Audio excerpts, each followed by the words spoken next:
To the April 2nd, 2014 City Council regular meeting. If you please stand for a pledge of allegiance and a moment of silence. I pledge allegiance to the flag of the United States of America and to the republic for which it stands, one nation, under God, indivisible, with liberty and justice for all. Please stay standing for a moment of silence.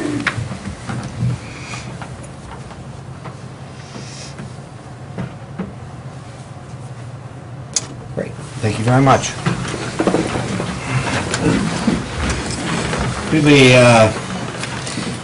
Kind of picking up from an earlier, we had an earlier work session today of the council to discuss proposed party host ordinance.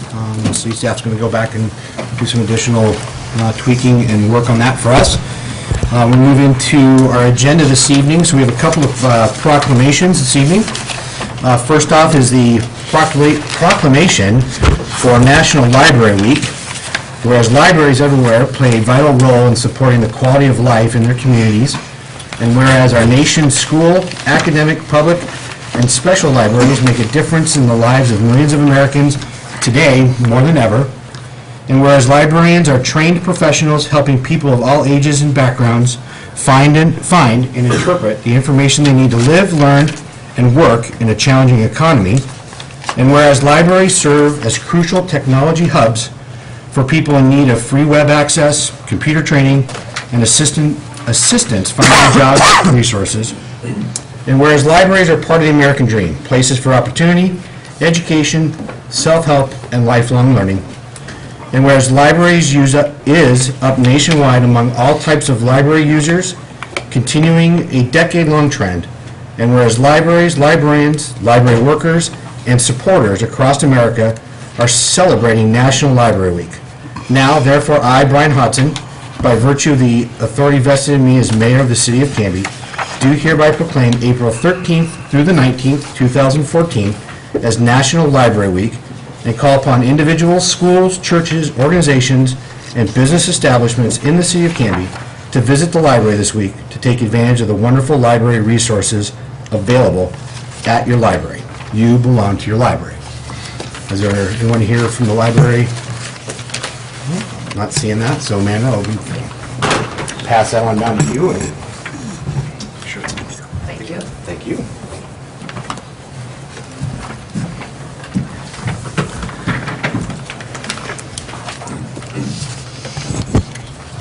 Our second proclamation this evening is for Grange Month.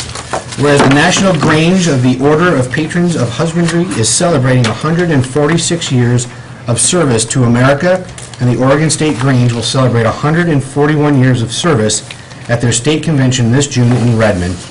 And whereas Grange programs are family-oriented, beginning with Junior Grange for children of ages 4 through 13, for the purpose of getting children involved with their community, with agriculture, and with good citizenship. And Grange membership includes full votes and the right to hold office at age 14. And whereas the service through educational efforts of the Grange and its members have aided innumerable people, both in and out of the order, to reach their full potential as leaders and people, and whereas the service of nonpartisan legislative advocacy of the Grange through the unified efforts of its membership have immeasurably benefited local communities and our nation as a whole, and whereas the fellowship and family atmosphere of the Grange have served millions of Americans by strengthening these social connections through a multitude of activities, and whereas Grangers are supportive of agriculture, rural America, and American values as they form the bedrock of American society, and whereas the Grange continues to serve every American through their hometown roots. Now, therefore, I, Brian Hodson, by the virtue of the authority vested in me as mayor of the city of Canby, hereby proclaim the month of April as Grange Month in the city of Canby, and do urge all those in Canby area to support and promote this observance. Given unto my hand the second day of April 2014. And we have a number of Grangers here this evening, and someone wants to come up and accept this? Introduce our Grange members to it.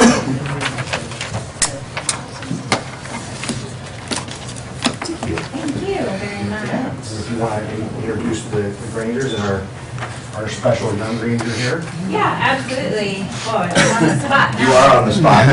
So my name is Sarah Kingsborough. I'm an executive committee member here at Warner Grange in Canby, and also an officer at the county and state level with the Grange. And starting on the right, we took up the whole back row here, is my dad, John Kingsborough, and then Eileen Dale and Jim Dale. Hi, Mom and Dad. And then Terry Mize, and Terry is our local master or president of our local Warner Grange. Joan Mize, Sherry Hutchinson, and then her sons Dylan and Jackson, who are part of our Junior Grange program. And Dylan is going to earn a merit badge by coming to the meeting and giving a report at our meeting. And then Stephen Bruce. So we're delighted to be here, and you will definitely all get an invitation. We'll have a 140th, because our local chapter is 140 years this year, and so we'll be planning a party later in the year that you'll all get invited to. We'll be there. Can we do a photo op? Yeah, absolutely. With me, or would you want Tim? No, it's all okay. He's in enough family. They see me photos. Come on up. Yeah. Everybody up there.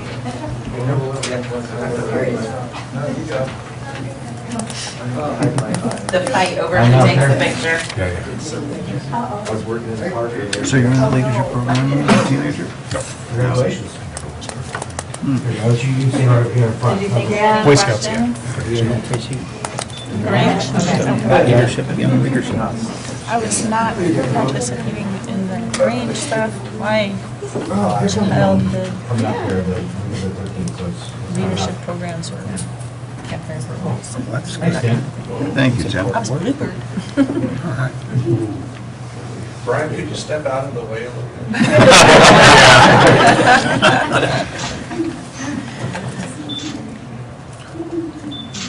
There you go. Awesome. Thank you Thank very you, much. guys.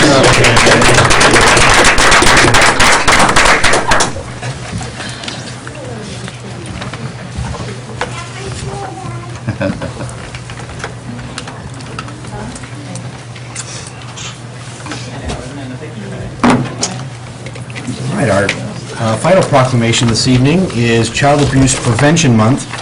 Whereas child abuse and neglect is an ongoing tragedy, and whereas the effects of child abuse are felt by whole communities and need to be addressed by the entire community, and whereas effective child abuse intervention programs succeed because of partnerships created between the courts, social service agencies, schools, religious organizations, law enforcement agencies, and the business community.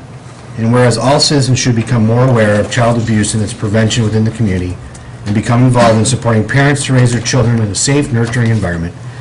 And whereas children are key to the city of Canby's future success, prosperity, and quality of life. And whereas children are our most valuable resource, they are also our most vulnerable. And whereas children have a right to be safe and to be provided an opportunity to thrive, learn, and grow, and whereas we must come together as partners to shine the light on child abuse so the voices of our children are heard by all, and we are, as a community, extending a helping hand to children and families in need. And whereas by providing a safe and nurturing environment for our children, free of violence, abuse, and neglect, we can ensure Canby's children will grow to fulfill to their full potential as the next generation of leaders, helping to secure the future of this city and nation. Now, therefore, I, Brian Hodson, by virtue of the authority vested in me as the mayor of the city of Canby, do hereby proclaim the month of April 2014 as Child Abuse Prevention Month in the city of Canby, and call upon all citizens to increase their participation in efforts to prevent child abuse, thereby strengthening the communities in which we live. Given under my hand this second day of April 2014 in the city of Canby, Oregon. And we have Sean Luger and Russ Reinhardt to accept.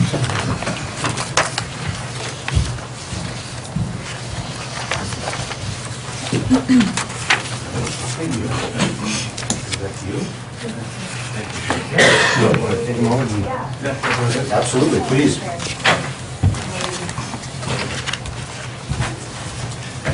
So I'm Russ Reinhardt. I'm the immediate past chair of the Children's Center, and thank you for inviting us, and thank you for the proclamation.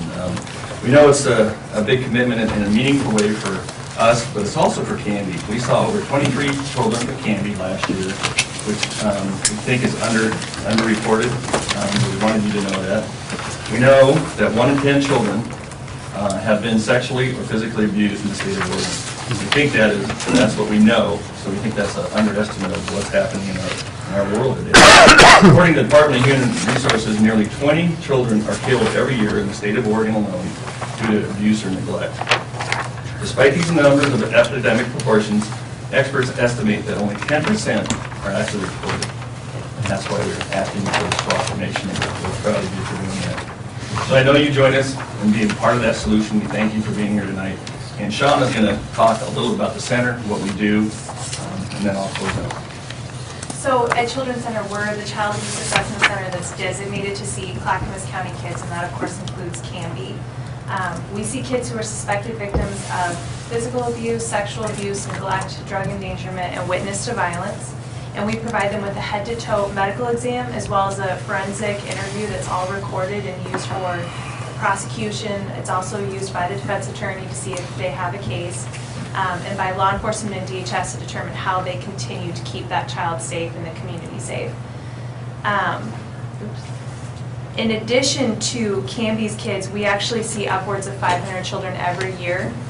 These are new kids, they're not repeats by any means.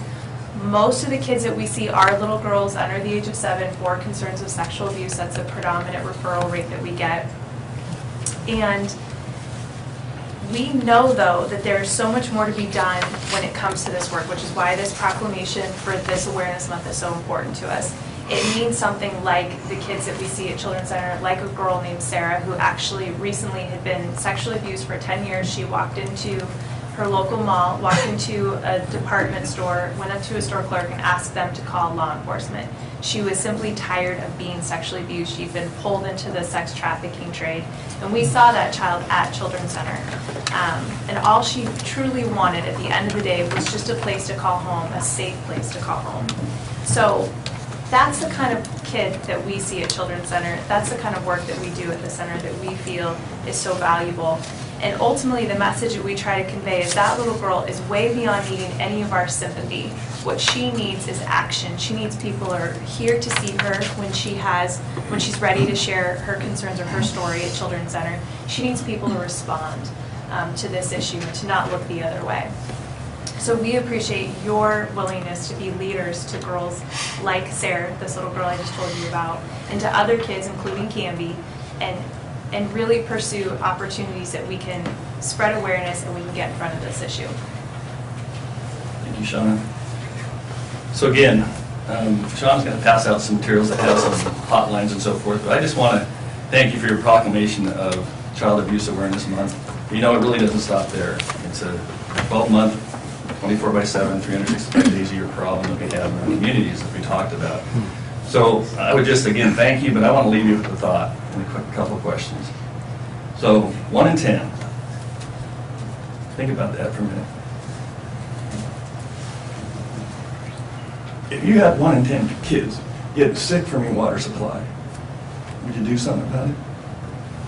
If you had 1 in 10 kids that were getting the flu or some kind of sickness, would you be on your county health department about it? So why do we let this go on? I ask you that. Why do we let this go on as a community? We need your partnership. We need your help because our goal is to put us out of a job and out of work. So thank you. Thank you. So these blue pinwheels that I'm carrying around are not meant to be pom-poms. They're actually the symbol for Child Abuse Prevention Month. And they have the Child Abuse Hotline number on it, and we genuinely hope that you will put this hotline number in your phone, have it, so that if you ever have concerns about a child, you don't need to call, you can just split that one. Thanks. Thank you.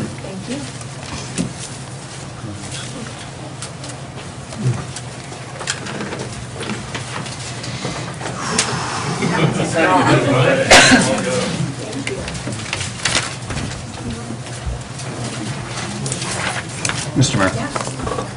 Yes, sir. As a coda to that, I'd like to thank you for coming here and sharing this and your dedication to this cause. Back in my DHS days, I saw a report that drove this home, that the child abuse is much closer than we think, that the number one threat to children in Oregon is their mother. 47% of all deaths are caused by the mom. It's not stranger danger, it's a danger within the house, and that's why these phone numbers are important, that it's going to take a whole community to keep an eye on the stresses that are taking place within our families, because that's where the danger lies. So thank you for being here.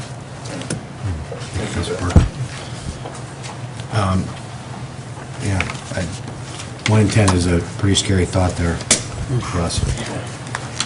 Thank you for bringing this to our attention. If there are things that are coming up or things that we can do to get the word out, please let us know. Yeah. You know, we're all pretty active on the social media piece these days, and I know that that's not all that can be done, but that can be something, and there's events and things like that that we can try to get people to and create that awareness. Please let us know.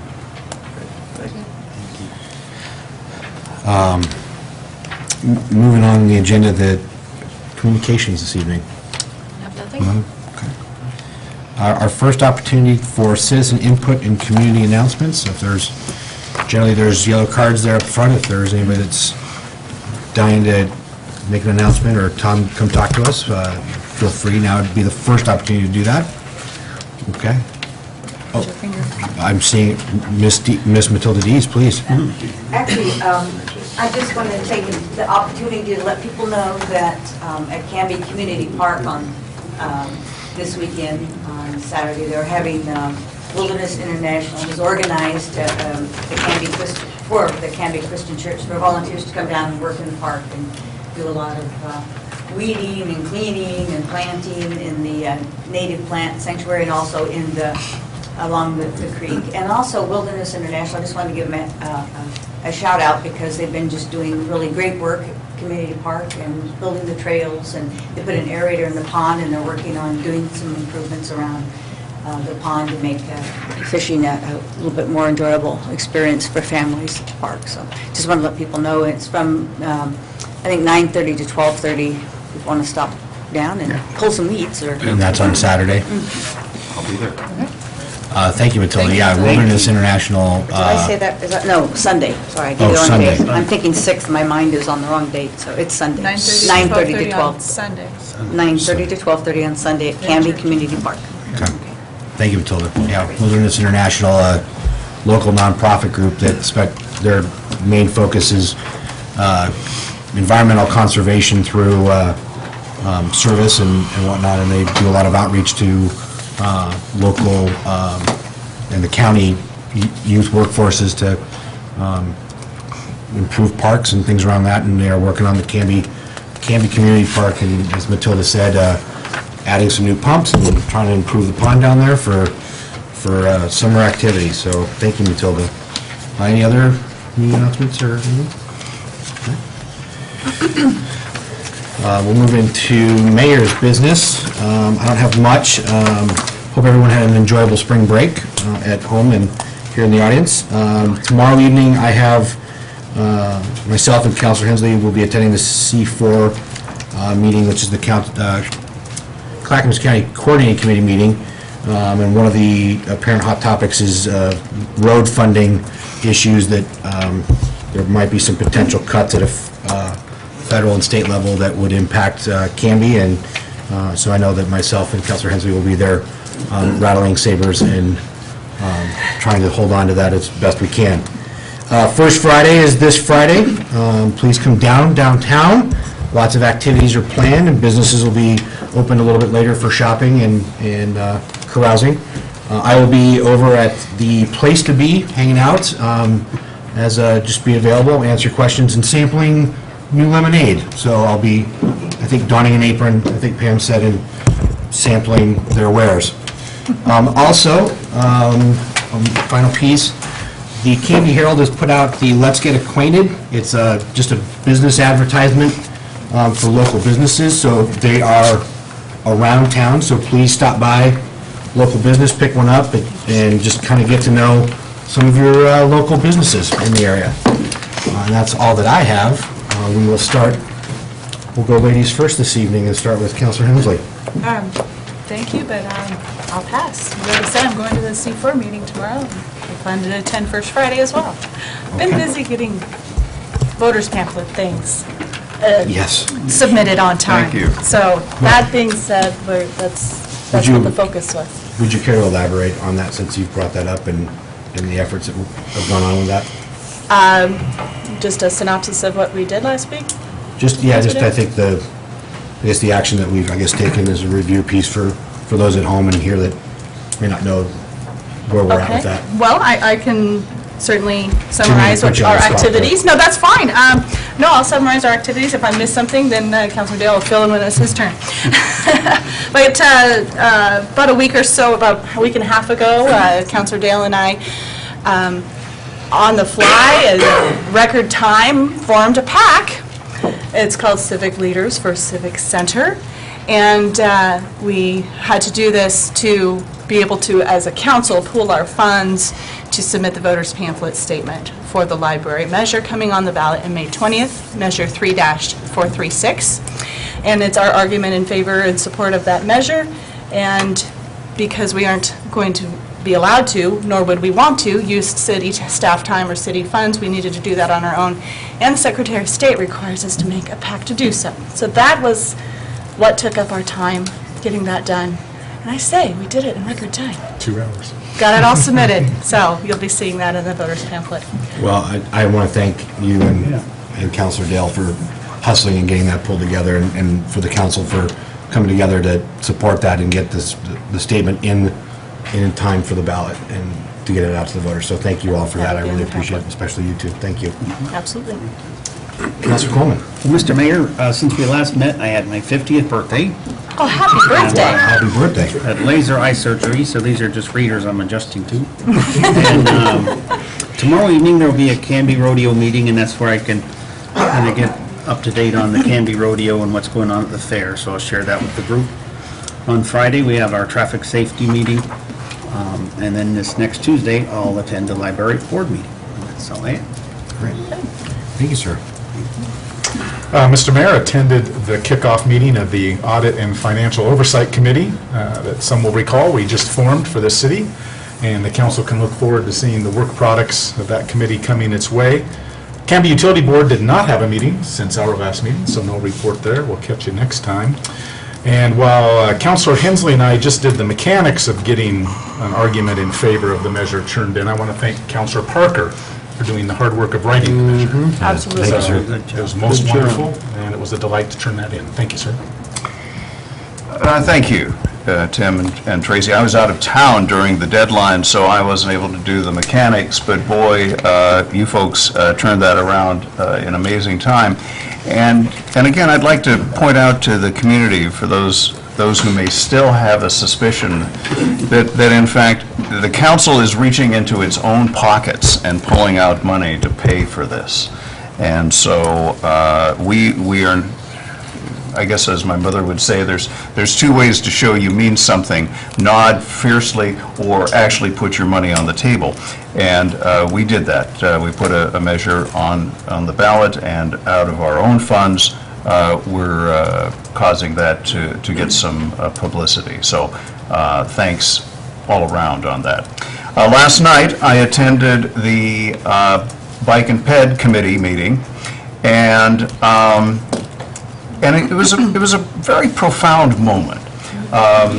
We've got a couple of youngsters here in the back, and I'd like them to pay attention to this. Tony, if you can get this, that the Bike and Pedestrian Committee has been working on maps on preferred routes and preferred extension routes of bicycles, and with the goal eventually of having a bicycle highway that would go out to Shampooey and somehow figure out how we get people up and down between Oregon City and here. Because someday, in the next 10 to 15 to 20 years, for example, Knightsbridge is going to be rebuilt. And when it is rebuilt, this is going to be on record that a citizens committee said, this is our preferred route, and we want bike lanes. So this is the type of thing that that excites me so much about this job, is doing things for which we may never live long enough to see. But someday there will be bike lanes out to Shampooey, and people will be able to bicycle on safe bike routes from here over to the ferry and beyond. And it is because of citizen groups like the Bike Ped Committee that took a look at this, that got out their bikes, that rode these routes, and asked other cyclists, how should we do this? That this has now been done.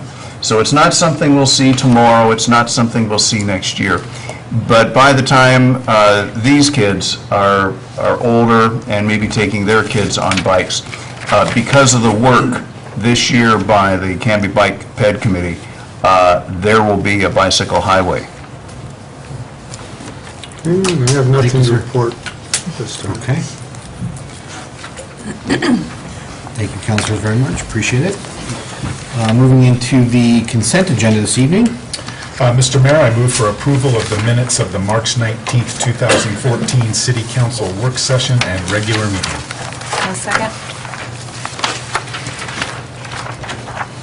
Motion made by Councilor Dale and seconded by Councilor Hensley to approve the consent agenda, which includes the approval of minutes of the March 19th, 2014 City Council work session and regular meeting. All those in favor?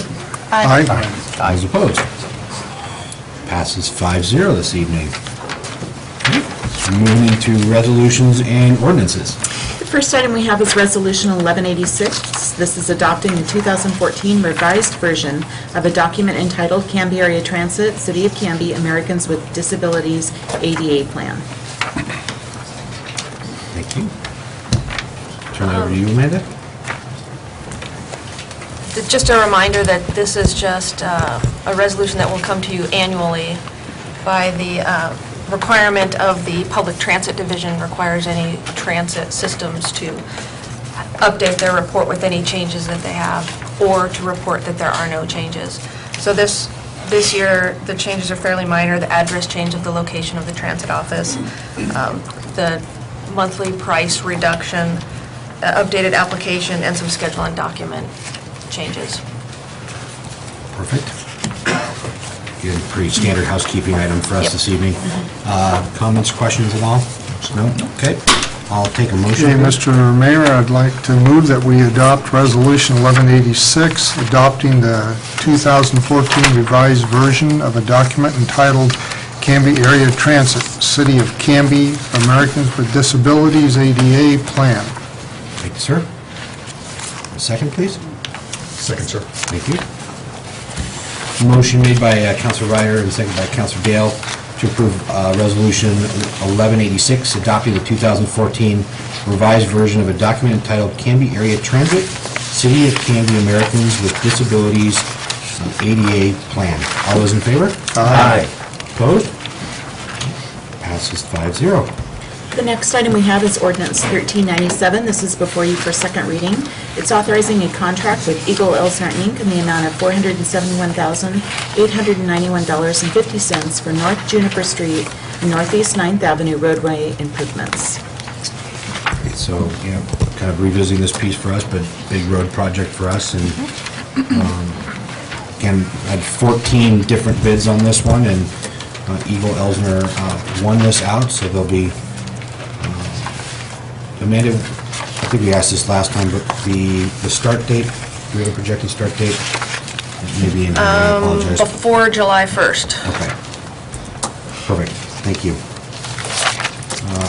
Motion, please? Mr. Mayor, I recommend we adopt ordinance number 1397, an ordinance authorizing the mayor and the city administrator to execute a contract with Eagle Elsner, Inc. in the amount of $471,891.50 for North Juniper Street and Northeast 9th Avenue roadway improvements and declaring an emergency. Thank you, sir. Second.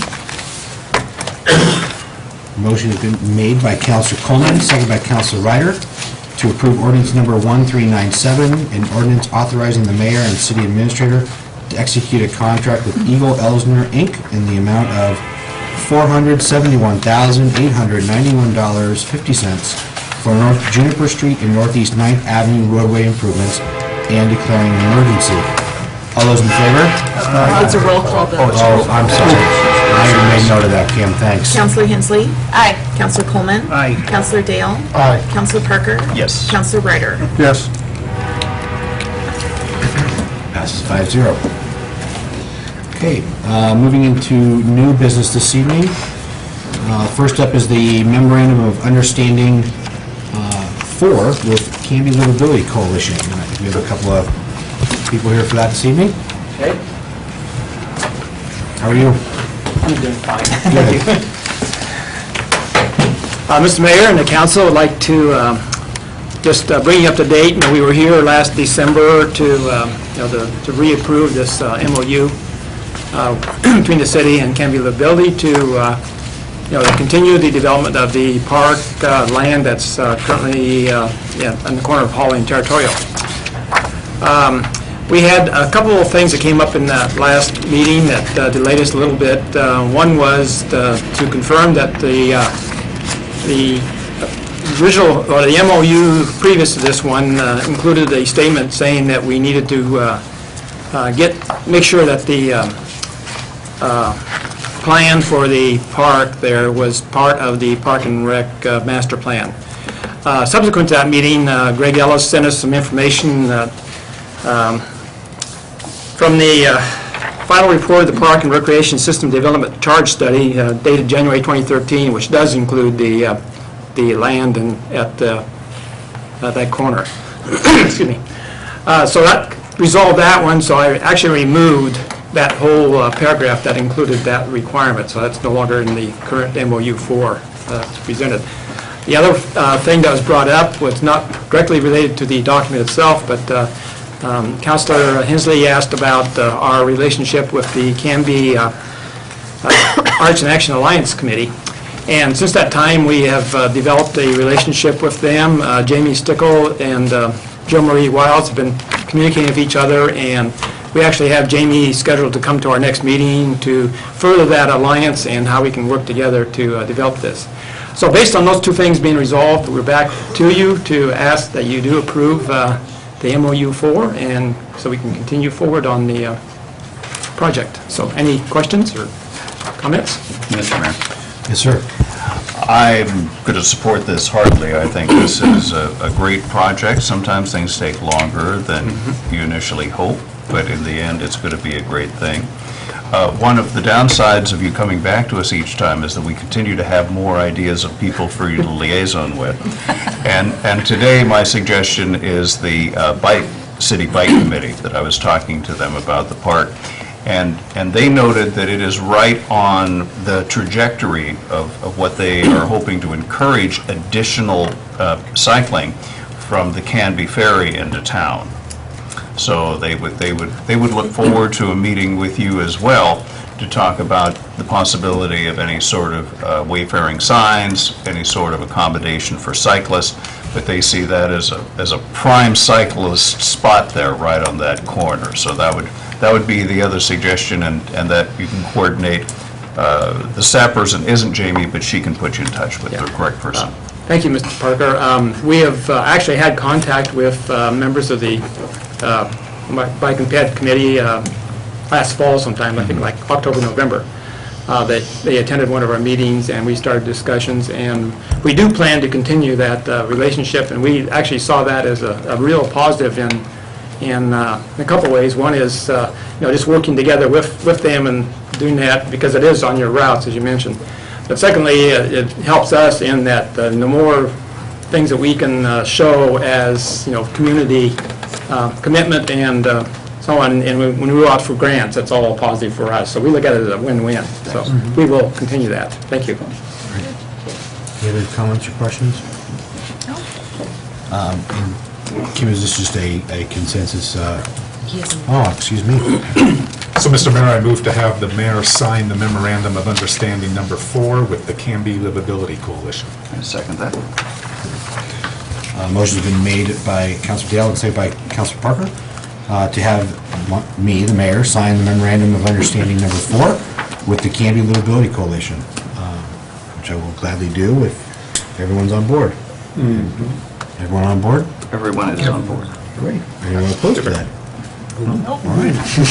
We'll do that today. That was an interesting Okay, vote. thank you. You can do it right now, I can sign it with you, or you want to, Kim, Yeah, or could you come by City Hall tomorrow? sure can? Okay. I'll have it ready. No problem, okay, thank you. Kim, thank you Thanks very for much. coming by. Appreciate Thanks, it.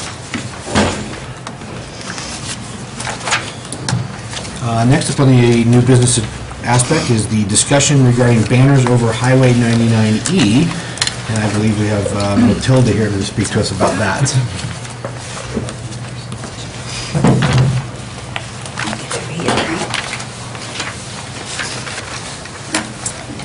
Well, I added some new information since sending the first memo to you, which gave a lot of background information on this whole banner issue over 99. We have since met with the permit specialist that is dealing with the permitting of banners over the right-of-way of ODOT, and also with, we talked to the district manager, District 2B manager. So the only updates I can say to the memo that I gave you is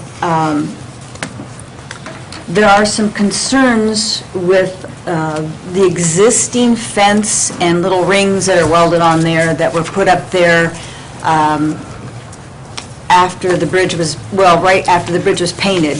We found out we didn't have a crossing permit from ODOT, so they required that we put the fence up there, and as part of putting the fence up there, somewhere along the line, they decided to weld rings back up there because they cut all of the banner brackets off of the bridge that had previously been used to hang banners off the bridge.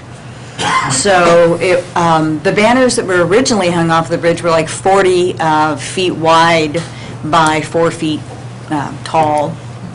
Now the fence banners would end up, if you hung them from the fence, the existing fence there now, you would be limited to about a 35-foot wide, but only like 2 feet 4 inches tall, which is significantly less of a banner.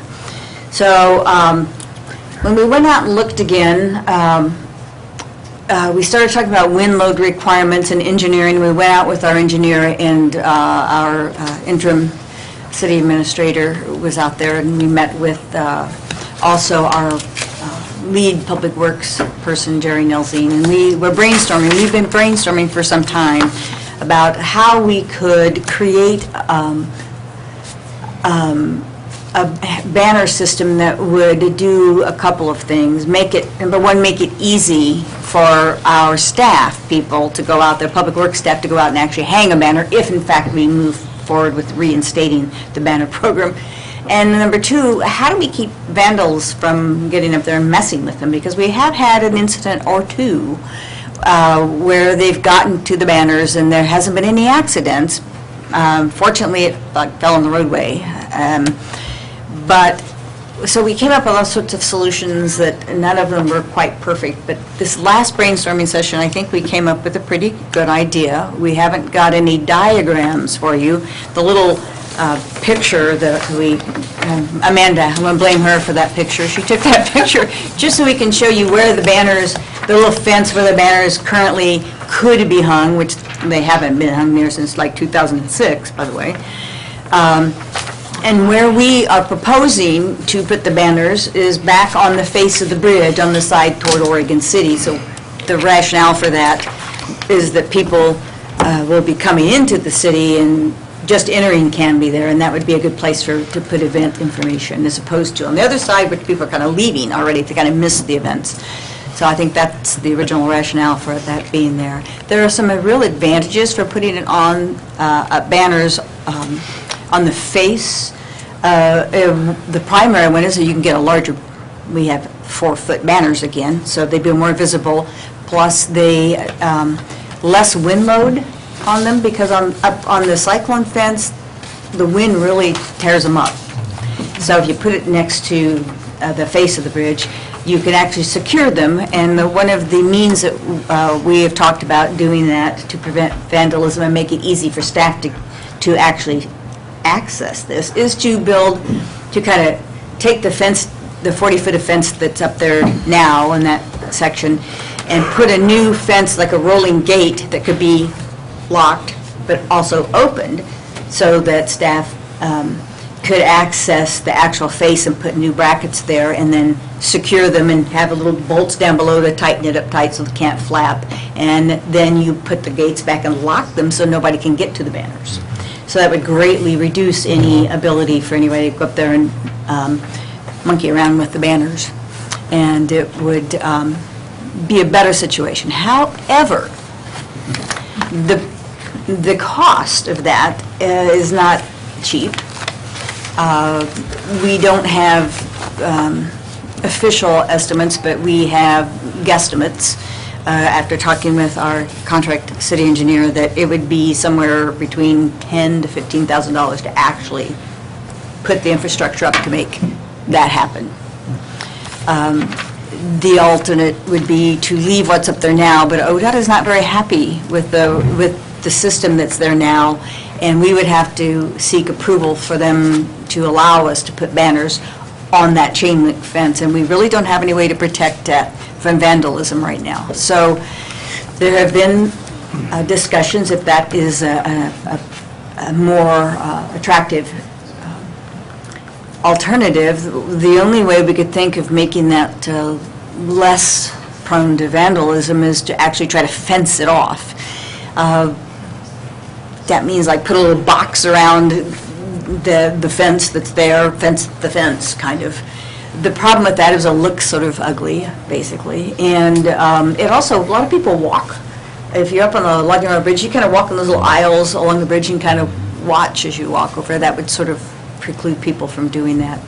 So, and plus, if you really want to take advantage of that bridge, it seems like a larger banner makes more sense, because a 2-foot banner just doesn't seem to, isn't going to be very visible. So we just didn't see that that was probably the greatest option. So, but it comes to the price. The other piece of this is that ODOT we have kind of a different process than we've done before, mostly because we now know we have a process we're supposed to do, which we probably weren't doing before. But when we got the bridge painted, they open a can of worms and they go, oh, by the way. So the by the way is there's a permitting process. Fortunately, it's not as onerous as we originally had heard. Technically, you're supposed to apply for a permit, a new permit for each banner that is to be hung. It goes to ODOT for review for content because of the outdoor advertising sign statutes. ODOT, you cannot advertise anything. All you can do is say, here's an event. You can't advertise Joe's Barbecue Ribs or anybody's, any commercial advertising at all. All you can do is say, here's a community event. And there's all kinds of rules that you saw about it has to be within a certain radius, has a 2-week window from start to finish, so we have to put them up and take them down within that window. But the permit process in itself is slightly strange, because we would get an applicant in the community. We, the city, will be the applicant. So we have the nonprofits or groups in the city, they would come to the city. We would then send their drawing of the banner, the content, to ODOT. And ODOT said they could get to it in 24 hours or a month, depending on how busy they are. So that puts, that makes, we're going to have to plan ahead in order to make this schedule things correctly to make that happen. What we've heard recently is that the permit specialist assigned to us has told us that he would be more than willing if we could get a schedule of banners to them well ahead of time. He would approve them all under one stamped permit and send them all back. So that would be a great advantage to do that. And then if we had somebody else that came in and we could schedule them there was a vacancy, then it would go back for however long it took them to do that. So there's a little bit of vagueness still, depending on how busy they are, and you cannot get them to say anything more than we'll get to it as fast as we can, depending on how busy we are. So what that means for the city is that we would have to create like a scheduling system to see when the banners would have to go up and when the banners go down. We'd have to send the things to ODOT, get them back, and then send people the schedule to our Public Works Department, who are the ones in the past that have been responsible for hanging these, and then they would have the schedule of when to hang it, when to take it down. So when we tried to figure out, okay, what are all the costs associated with this besides just the cost of creating some system for doing this, Jerry said that he thinks in the past it's taken them 2 hours to, two people, 1 hour to put up, 1 hour to take down, so, for each banner. And staff time on the planning end, it used to be our office specialist used to schedule that. We figured it's probably a couple of hours. It's really hard to know. But once we get it, if it happens and then we get it up and running, we get things formalized and we have a scheduling system set up. That's what we're thinking. So the actual staff time is probably going to be a minimum of 230 hours on a good day. $230 staff time on a good, smoothly running situation. So we just didn't really go back with the banners because we had a lot of trouble with figuring out how to keep them safe and non-vandalized. And plus, we only charged $100, and it really didn't cover much cost. So it was always kind of a matter of, we charged $100, but then we often waived the fees for nonprofits. So the decision points are, if we're going to have banners, how are we going to approach that as far as a fee?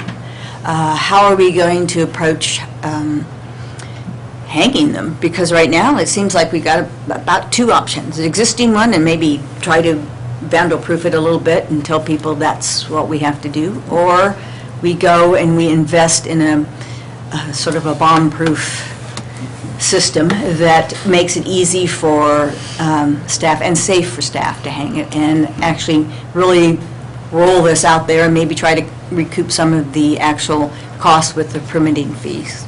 So it's a question. I don't really know what everybody thinks about it, but Well, I know, well, first off, thank you, Matilda, for putting this together. I know that it's been an on-again, off-again conversation over the last couple of years, and It has. thank you to Councilor Parker for, wanting to broach the subject again, at least to have the conversation and look at it. To that point, we've talked about there's opportunity.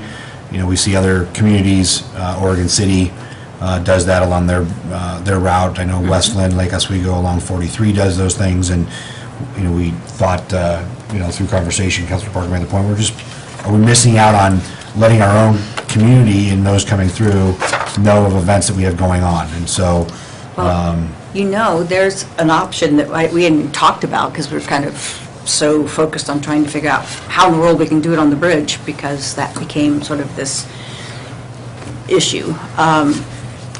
When Kermit Mailing, the specialist, was talking to us, he mentioned that a lot of the communities actually just string cables. They have a certain width, there's a structural requirement from, lamp, street light to street light, and string it across. And that's what they use, and that's totally permissible by ODOT as long as you set it up with the correct strength. That's another option, too. I didn't actually talk about that at all because we were so focused on the bridge, not the bridge, yes, the bridge, not, and then plus, if we hang banners, if we ever go back for grants or to do improvements, gateway improvements, the bridge had a lot of improvements we're going to do on that, then we want to make sure that we aren't going on top, but we situate it so we don't preclude anything that could happen on the bridge, mark work and various things, so. I think the initial report that you submitted to us, that we do have a plan for 99E and the beautification piece, and what is that logging bridge going to look like, and how do you do that down the road? And my question was that along those lines, if we don't use the bridge, I think that was just a natural It is. It's already a natural kind of, It's been very popular, too. I mean, everybody, Yeah. it's a great visible piece. so when you talk about the cable piece, is that something that you look at that, is that further east of, maybe? I that we put haven't, in? I don't know where it could be. I mean, then we'd have to deal with, the fact that the permitting specialist brought it up was kind of interesting because, Then we don't necessarily have any permitting piece? well, no, it's not that. It's just that it might be a lot less financially, it might not be as much of an investment, and you could string the 4-foot all the way across the road. A lot of cities do. He said several cities string them just across the highway. And they permit that as long as you have the cable set up. And I was just started thinking about that. I thought, well, if it's going to take quite a bit to get the banners set up on the logging road bridge to be sort of vandal-proof and stuff, you're not going to vandalize a banner strung across light poles or whatever. It would be very difficult. And he mentioned that he didn't think that was really, they didn't have trouble with that.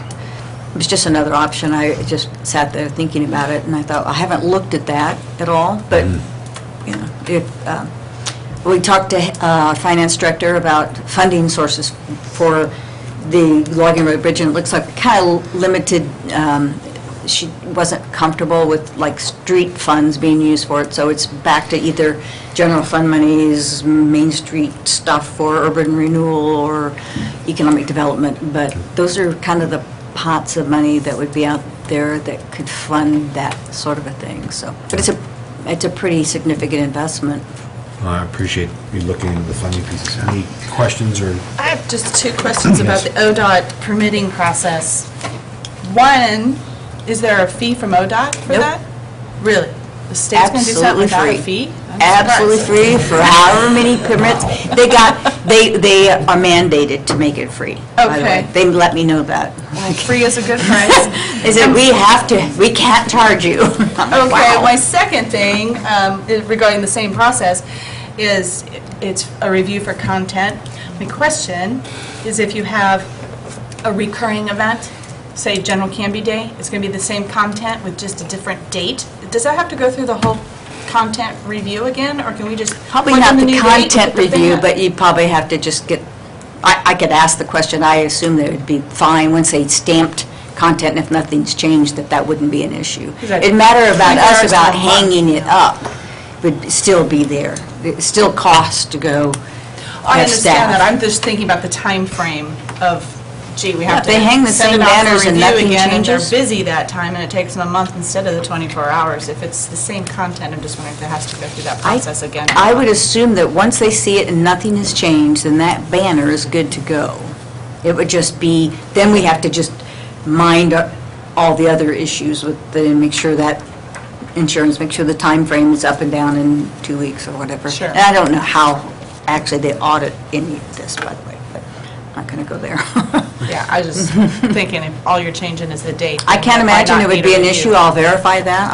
I'll give them a call, and they've been really ODOT's been really actually incredibly responsive with everything, so. Perfect, all right, yeah, thanks, that's all I had at this point, anyway. Thank you. Mr. Mayor? Yes, sir. Who bears the cost for the nonprofits that want to hang their banners?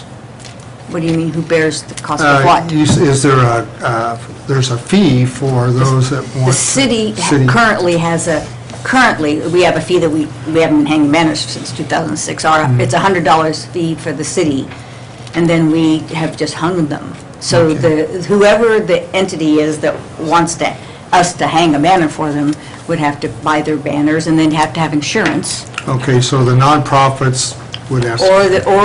Whatever event group, whatever association, wouldn't have to be a nonprofit, but whatever group or individual wanted to have an event it has to be a kind of an event-related thing that the city sanctions. We have to say, yes, this is a great thing for the city.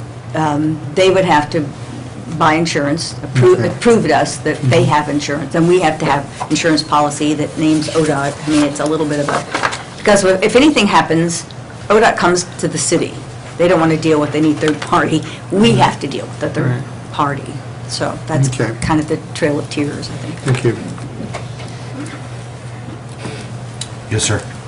Well, I did get this ball rolling here a couple of months ago when, after we had Kiss Summer Goodbye, and it was such a successful thing, and I had people come up to me afterwards and say, why didn't you tell us about it? And we did. We had it on our website, we sent it out on our emails, we talked about it here in council, we had it in the paper, and people still didn't see it. So I think communication, we need to up our game. I think we've done about all we can with our newsletters and our emails and that sort of thing. And I also it struck me a week or two ago when our transit director was here and talking about putting signs on the buses and talking about how advertising agencies charge based cost per impression. And I don't know how many cars are on 99 in a year. 30,000. 30,000. So if you take 30,000 impressions, what the cost per impression on that is, I think it is an advertising that we could not afford not to do. There are decisions to be made, how it operates, that sort of thing.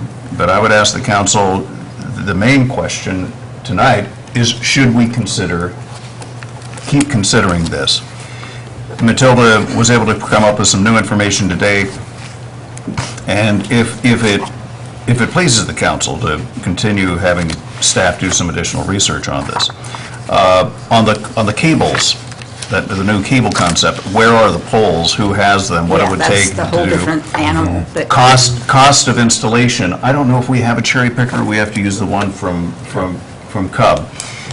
But those operational things, I'd like Jerry to weigh in on whether it would just be simpler for us to have a lock, open it up, and put it in. by the way, Jerry is excited about that. He likes doing them, so Yeah. it's not that there's any resistance from Public Works, because Jerry's like, oh, it'd be fun to get banners up again. So Jerry's completely all over the banner thing, so. And I'd like to draw attention to the bridge if and when, and I hope we do, come up with a art and bridge design thing. I'm willing to say, we may have to make some changes in it. But in the meantime, daylight's burning, and we have a chance to advertise what we're doing. Let's do it right. And frankly, I don't think in the next 90 days, until the end of this fiscal year, we're going to be spending the line item that is in the urban renewal budget for beautification, that there are going to be unspent funds there. So I would like staff to explore that. So my